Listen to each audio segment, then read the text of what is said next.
maximizing the potential of Moroccan's market under the African Continental Free Trade Agreement.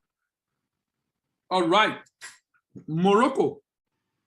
I was in Morocco once. I think I've only been to that country once, and I really did not enter the country. Really, it was a transit.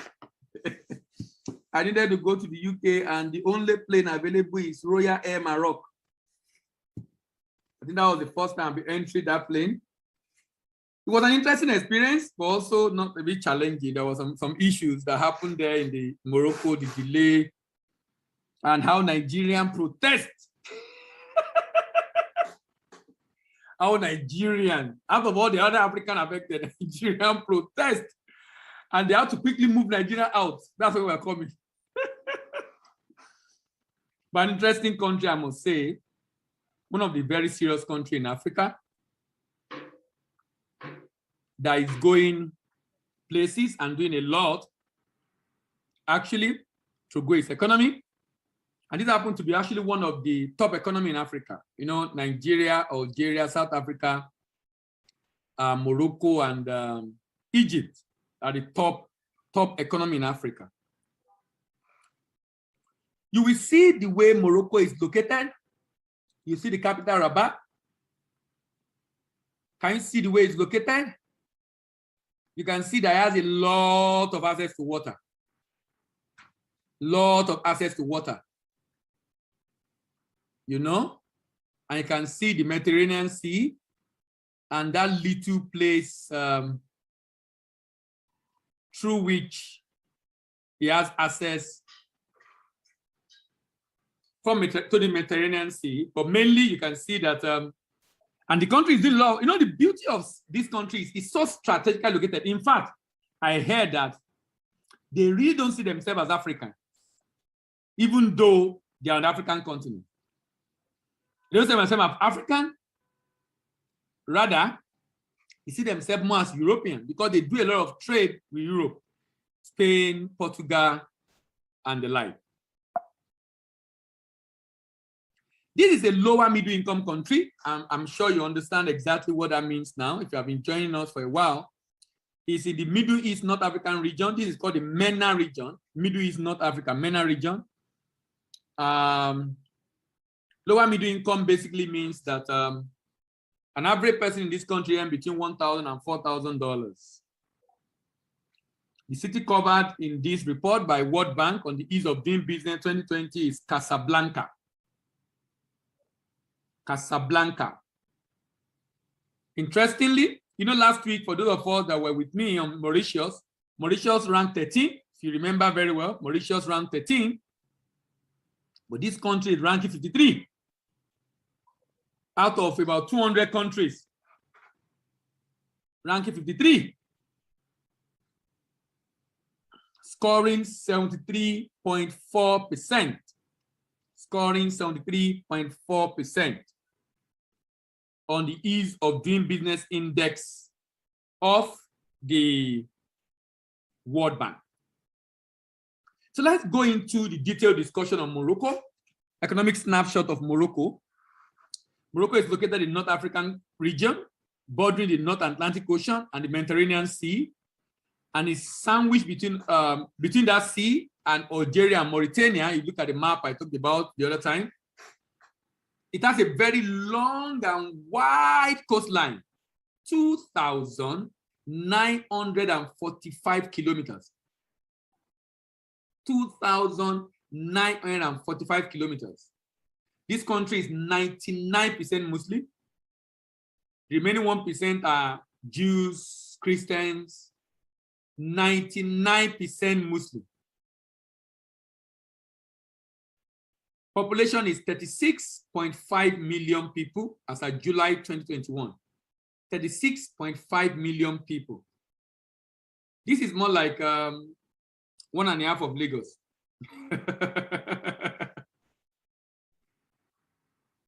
Language is Arabic. You know the reason why we often emphasize some of this. Language means you have to be conscious of labeling. religion means you have to be conscious of culture because the religion influences the culture of the people. And that's why towards the end of this program, we discuss business culture. We discuss business culture because that gives us an idea of the way of life of the people, so that if you are going into that environment, you know exactly how to conduct or comport yourself so as not to ruffle feathers. Like I often say that what you think is ethical might only be ethical in your country. In some other country, it might be normal. It might be normal. And that's why understanding the culture of the people become important. Of course, they have a couple of agri products: wheat, sugar, beet, milk, potato, olive, tangerine, tomato, orange, barley, onion. But industry, this country is big in industry. You can see the industry, agri is so small. Industry is about 30%. And the country is doing a lot with automotive parts, supplying Europeans with automotive parts. Supplying Europeans with automotive parts. So the automotive part is a very big business.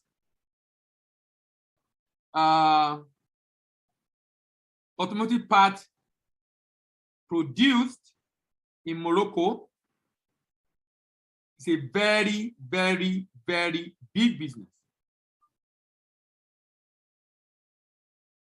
Very, very big business. So, and you know that because Morocco, because many cars nowadays are basically assembled with parts from other different parts of the world, what is really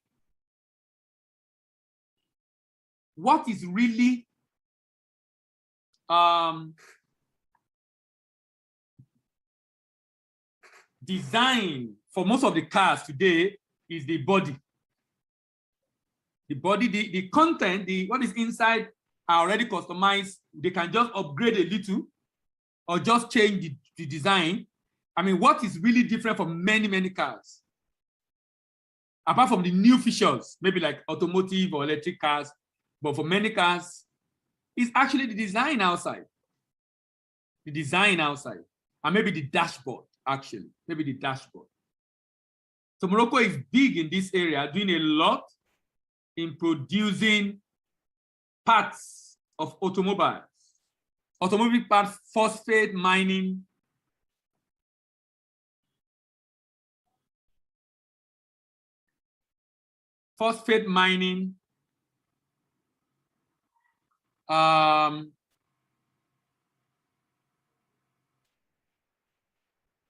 processing of the phosphate, aerospace, food processing, aerospace parts, food processing, leather goods, textile, construction, energy, and tourism. Remember, that constitutes about 30%. The country also is big on services, very big on services, just like many other African countries, 56% of that. It's a lower middle income country, like I said before. But the beauty also is that urbanization is actually 64%. I've emphasized the importance of urbanization. If you have more people in urban centers, you are going to incur less cost on developing distribution channels. And this is why also sometimes you might need to leverage on relationship with other people in their country to reduce the need for you really to begin to look at your own distribution channels. Working with agents and distributors on ground might help to do that. Remember this, maximum potential of African under AfCFTA. So the goal of this is to see how different African countries, particularly Nigerian in this case, can take advantage of Morocco. And the market of Morocco. Inflation is so low. What an interesting country. 0.2%. Literacy rate, 73%. Interesting. That's a good one also. Now, look at the GDP of this country, $108 billion. Let's do some math. This country times, in terms of population, times 4 will be about 144 million. If this country were to be 144 million at this rate, the country will be having as much GDP as Nigeria, over 400 billion. And Nigeria with much more than that. But I must say that if you look at Lagos, even though Lagos population is smaller,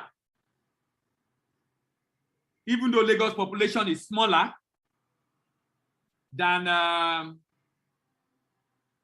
the population of this country, but Lagos GDP is actually a lot better. You know, it's like many parts of Nigeria is dragging Lagos back, actually.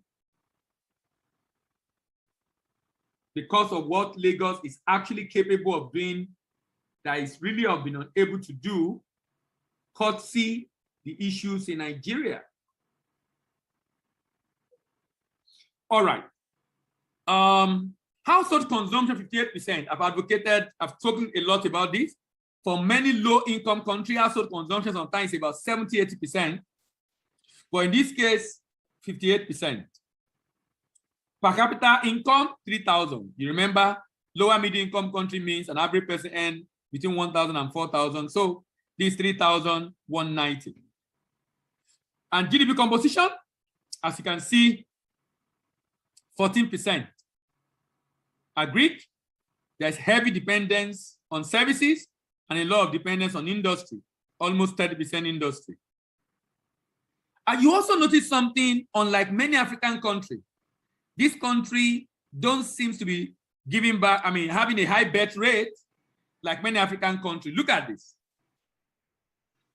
This country have just about 43%. Just about 43% of its population below 25 years.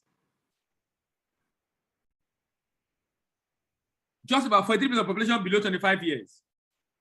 For many African countries, actually 60, sometimes 65%. But it's still high, not bad, at least much more than any other population in the country.